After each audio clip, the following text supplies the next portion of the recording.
Thank you everyone for being here. I welcome you to the launch of our two-bedroom house plan, which has been put together by Ministry of Housing and Community Development. Now, this is definitely an important milestone for my ministry because it simply means reducing the cost for low-income earners. Now, this house plan that has been put together by the ministry is Category 4 certified, and it is mainly for the rural and maritime areas. As you know, in rural and maritime areas, they are confronted with cyclones and hurricanes, and it's very important for the government to ensure that the houses that are built are cyclone compliant, and that's why we decided to put up a plan together, which was approved by, or I would say, was looked at by Shiri Singh and Associates. And along with the plan, we have come up with a list of building materials that is required to build a house of that size. The building material itself is worth around $18,700. And if you're wondering what type of house would this be, will it be concrete or something else? Well, this house that we are talking about, or the plan, is for weatherboard house. Right? So two-bedroom house made up of weatherboard will cost just the material, not including the labor, will cost around $18,700. Now, this is just the start of the idea that we have at the ministry to put out more plans, housing plans, on our website. So today we have followed the concept design provided by the Korobasaga Trust, and we want to move on to three-bedroom house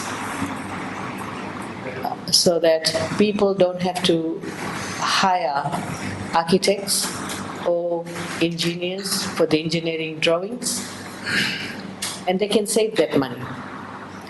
So this is just the start of that process, right? And today we are targeting mainly the rural and maritime areas.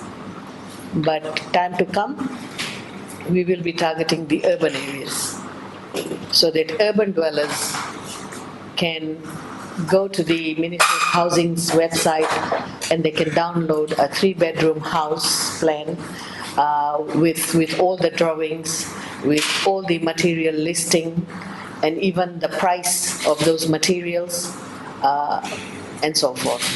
That will make it extremely easy for people living in informal settlements. When the settlements gets upgraded and they want to upgrade their house, they don't have to spend any more money going to the architects or going to the various government agencies for the approval. It will be simply easy, download and use that information. So that's how easy we want to make it for our people. But as I said, this is just the first step. More details of this house plan will be provided by the Permanent Secretary. But I also want to acknowledge the people who came on board to really assist the ministry in putting this plan together. And I would like to acknowledge particularly, as I mentioned, Korobasaga Model Town Trust, because they were the ones who provided us with the concept design, and also Shiri Singh Associates and Rollinson Jenkins Private Limited for engineering certification and bill of quantities which they provided. And we appreciate the assistance they gave to the ministry. Besides that, it's interesting to note that this particular plan that we have can also assist anyone who wants to withdraw some funding from FNPF under housing eligibility, And if they're living in rural and maritime areas, they don't have to go anywhere. They can just go to the ministry's website, download this plan, draw their money, and they can start constructing their homes. And also, just to mention that in rural areas, there are carpenters who were trained previously by Ministry of Housing.